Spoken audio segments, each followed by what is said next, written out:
What's good, y'all? Back again, another day, and today what we're talking about is opportunity cost. Um, Back on the phone today. None of the cool little things in the top corner. My computer's actually running a scan right now, and trying to figure out why my doggone YouTube account wouldn't let me upload my last video. I think it was too long, but we'll find out. It's like 39, 40 minutes long. I was just going in on branding and building a brand. But anyways, today what we're talking about is opportunity cost, what it is, how it works, and how you can use it to benefit you. But of course, before we do that, make sure that you drop a like on this video. Make sure that you leave a comment on this one and any others that you find value in. Make sure that you subscribe to the channel if you haven't already. Make sure you tell somebody else. You can do that by sharing so we can get this message across the air.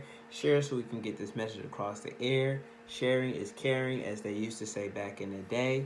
But let's get it.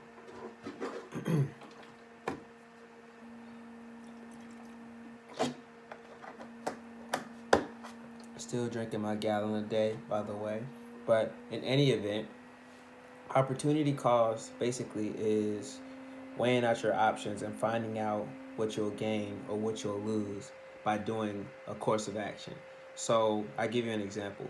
When I was first getting into commercial real estate, I had a building, an office space, about 1,400 square feet, 14,000, excuse me, no, 1,400 square feet, a commercial office space. Was it 1,400 or 14,000? I think it was 14,000. Yeah, 14,000. It was 14,000 square feet. It was actually a very big building. So, in any event, I was trying to sell this building, and I was doing what we do best when you're new to an industry and you're trying to build relationships or get high volumes of sale, cold calling. So I was cold calling these commercial real estate hedge funds as well as commercial agents to see if they had anyone that might be interested or if they themselves would have been interested in purchasing this property. 14,000 square foot office space in Columbia, South Carolina. Okay.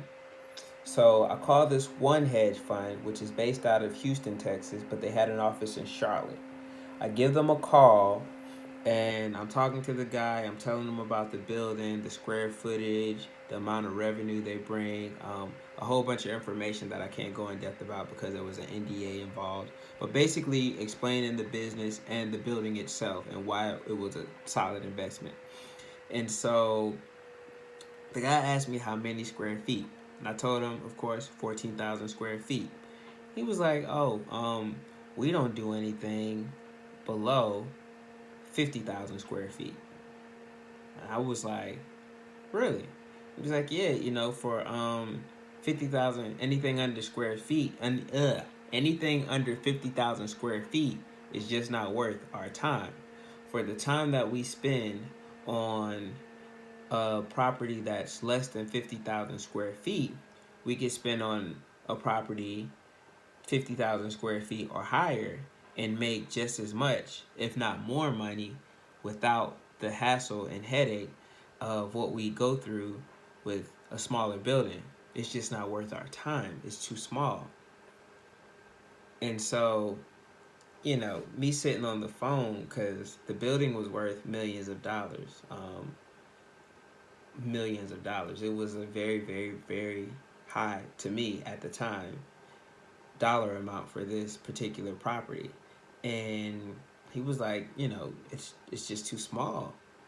And then I told him about the revenue that the company was bringing in and the price of the building itself and what it was appraised at. And he was like, yeah, this is a prime example. The time and amount of work that I would have to put into this building, I could put into one with way more square footage, with a way higher revenue, and I'd make way more money, than putting it into this property. And it blew my mind.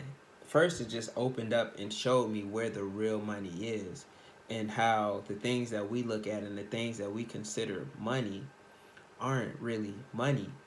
You know, this guy's touching millions and millions, possibly billions of dollars every day Well, he probably wasn't personally. He just worked for the company. But the company itself is touching millions and millions of dollars every month like it's nothing. And we work all our lives and we set up and we think about what we would do if we had X amount of money. And, we do all of this and then we get the money and we find out it wasn't even worth that much.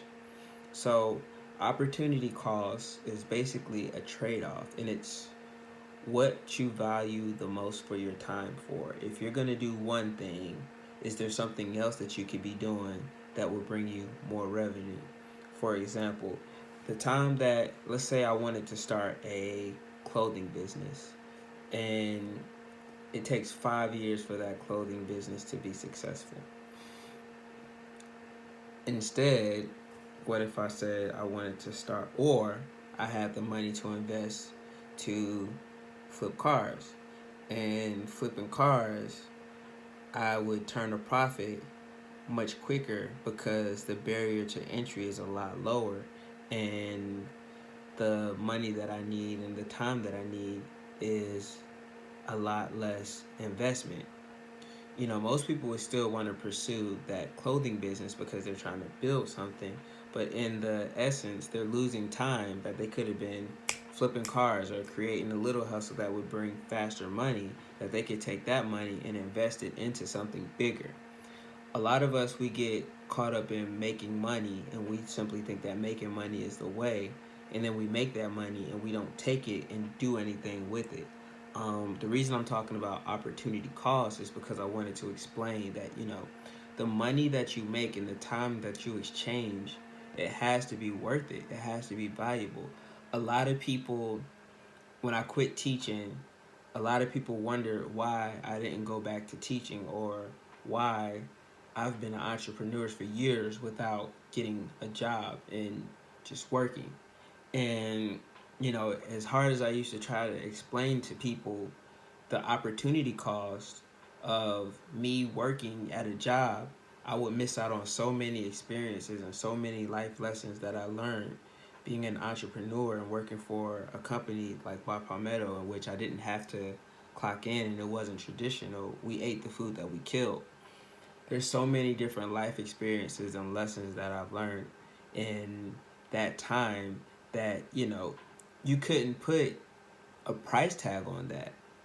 There's so many life lessons and skills and experiences that I've learned in dealing with so many different people that I never would have had the interactions with. And then having guidance and mentorship that can break down and decode the experiences that I've had. There's no price tag that you could put on that.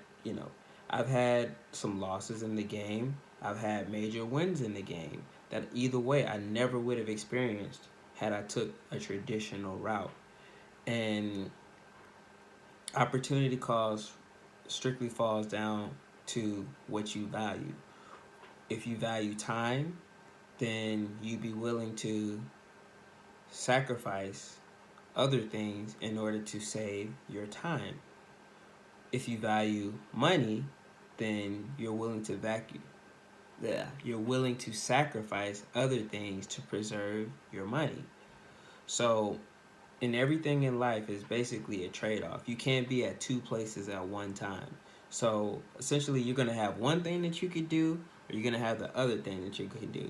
And you got to sit there and weigh out your options and figure out which works best for you, and then stick to that thing and invest in that. And then when you get the benefits of it, you take it and you use it to move on to the next thing, and then the next thing, and the next thing. That's really what life's about. You could even break it down to dating. If you got this woman that you're talking to and you're not really interested in, but she kind of helps you pass by the time, and you sitting up on the phone with her, and just because you don't want to be on the phone, you don't want to not be on the phone, or you don't want to be lonely, the time that you're spending dealing with this woman that you're not interested in, you could be spending it with a woman that really, really, really complements everything that you're looking for, everything that you want. You can break down opportunity costs into everything: relationships, friendships, the time that you're spending with friends that don't bring any value to your life. You're wasting it and you're missing out on friends that can take you to the next level. People that can help you grow. People that can show you things that you had never seen. People that can show you things that you've never experienced. So opportunity cost, you can break it down and use to anything. You know, if you got $20, you can take that $20 and buy a steak dinner, or you can save it and then have $40 and take that money and do something else. See, the process and what's really cool about opportunity cost is you can take it and you can apply it to anything and weigh out the options and come up with the best decision based on what you feel like works for you. And it's relative. What works for you may not work for somebody else. You know, somebody else may not be willing to go 2-3 months without a paycheck, but they gain so much more in things that money can't buy that it's worth it to them. Everybody's different. Everybody's opportunity cost will be different. But what works for one may not work for everybody. So you got to figure out what you want, which is the biggest thing. A lot of people today just purely don't know what they want. They're just kind of dangling out here. They're just kind of going with the flow. And to a certain extent, I'm guilty of that. Don't get me wrong. I know my purpose. I know what I want. I know where I'm going. I focus on that. But when it comes to terms of being more disciplined and executing it a little bit more frequently, I could definitely work on that. And, you know, I'm never going to be one of those types of people that get up here and doggone tell you about everything that I'm good at and not share my doggone losses or not talk about things that I need to work on and things that I need to improve on, because we're all trying to work and improve and grow to the next level. And me sitting here only telling you about the good and never mentioning the bad is not going to help you out, because somebody's going to want to be an entrepreneur and get in this thing, or somebody's going to want to pursue things that they care about, and they think it's going to be all peaches and cream because they look on YouTube and they look on Instagram and Snapchat and TikTok and they see people balling out and living the life all the time, but they don't tell you about doggone when they had to sleep in the car, or when they had to go sit up in the library and use their Wi-Fi all day because the internet was off in their house, or the challenges or obstacles that they had to overcome to get to where they are. And to be fair, a lot of people do tell y'all just choose not to listen. You know, a lot of YouTubers, I've been studying famous YouTubers and bloggers and the whole nine. So I'm trying to take this thing seriously. You got a lot of people that sit there and tell people everything. They break down their hardships, their struggles, what they had to go through to get to where they are. And those are the videos that people don't really pay attention to. You don't want to hear about the hard and the ugly. And then what happens is, if you don't listen to somebody that opportunity costs, you can take your time listening to somebody that's going to tell you everything that you want to hear, and then they take your money and run. Or you can listen to somebody that may not tell you everything that you want to hear. They may tell you the ugly. They may tell you about the struggles and what they've been through. But this person can impact your life and move you up to the next level. Opportunity cost. You can spend your time playing video games all day, not reading, not improving yourself, not working out, doing nothing, and then you look up one day and life passes you by. Or you can dedicate a specific amount of time every week to focusing on learning and growing and improving yourself, and then you see the results coming. It's all about opportunity costs and weighing your options and making the decision that's going to be best for you, not just today, but tomorrow and down the line. And being at peace with whatever the outcome is. It may work out in your favor, cool. It may not work out in your favor. If it doesn't work out in your favor, look at what went wrong. Look at what you could have done differently. Look at what you learned from that situation. Apply it, go back to it, and do it differently. Look at Nate Robinson, and I know everybody's trashing him, and I'm disappointed, and everybody's upset that he took that L, and he looked crazy. He is viral right now. But at the same time, he said he wanted to do something. He jumped out there. Granted, he lost, and he got spanked, but it was a teachable moment. He learned so much in that ring that a whole bunch of people that want to box and they want to get into it will never experience because they too scared. So at least that man got out there and he did what he did. Granted, it didn't work out in his favor at all, but he learned if he's smart. All right?